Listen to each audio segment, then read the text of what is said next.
বিবেকানন্দের ছোটবেলার একটা গল্প বলছি। তখন বিবেকানন্দ হয়নি, তখন নরেন। সেই সময় এক নাস্তিক প্রফেসর ক্লাসে ঢুকেই ছাত্রদের উদ্দেশ্যে বললেন, আচ্ছা, পৃথিবীতে যা কিছু আছে তা কি সবই সৃষ্টিকর্তার তৈরি? এক ছাত্র আত্মবিশ্বাসের সঙ্গে উত্তর দিলেন, হ্যাঁ স্যার, একদমই তাই। তাই শুনে প্রফেসর হেসে বললেন, তাই নাকি? তুমি ভেবে বলছো তো?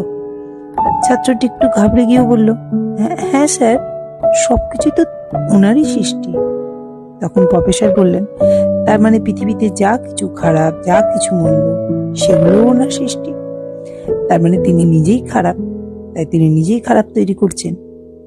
তখন সব ছাত্ররা চুপ, কিন্তু একটি ছাত্র হাত তুলে বললেন, স্যার, একটি প্রশ্ন করতে পারি? স্যার অনুমতি দেয়াতে সেই ছাত্র জিজ্ঞেস করলেন, আচ্ছা স্যার, ঠান্ডার অস্তিত্ব আছে কি? প্রফেসর বিরক্ত হয়ে বললেন, কেন থাকবে না? তোমার কি ঠান্ডা লাগে না? সেই শুনে ছাত্রটি উত্তর দিলেন, না স্যার, ঠান্ডার কোনো অস্তিত্ব নেই। পদার্থবিজ্ঞানে বলা হয় ঠান্ডার কোনো অস্তিত্ব থাকতেই পারে না। আমরা যেটাকে ঠান্ডা বলি সেটা হচ্ছে আসলে তাপের অনুপস্থিতি। ঠান্ডা শব্দটিকে কম তাপ বা তাপের অনুপস্থিতিকে ব্যাখ্যা করার জন্য বলা হয়। আচ্ছা স্যার, অন্ধকার বলে পৃথিবীতে কিছু আছে কি? স্যার বলেন, অবশ্যই আছে। ছাত্রটি বললেন, না স্যার, অন্ধকার বলেও পৃথিবীতে কিছু নেই। আলোর নিয়ে কত রিসার্চ করতে পারি আমরা। আলোর গতিবেগ মাপতে পারি, দৈর্ঘ্য মাপতে পারি, কিন্তু অন্ধকার নিয়ে এসব কিছুই করা যায় না। আমরা একটা ছোট্ট আলোর রশ্মি থেকেও অন্ধকার দূর করতে পারি, কিন্তু অন্ধকার কখনো আলোকে গ্রাস করতে পারে না। তাহলে অন্ধকার বলে তো কোনো কিছুর অস্তিত্ব নেই।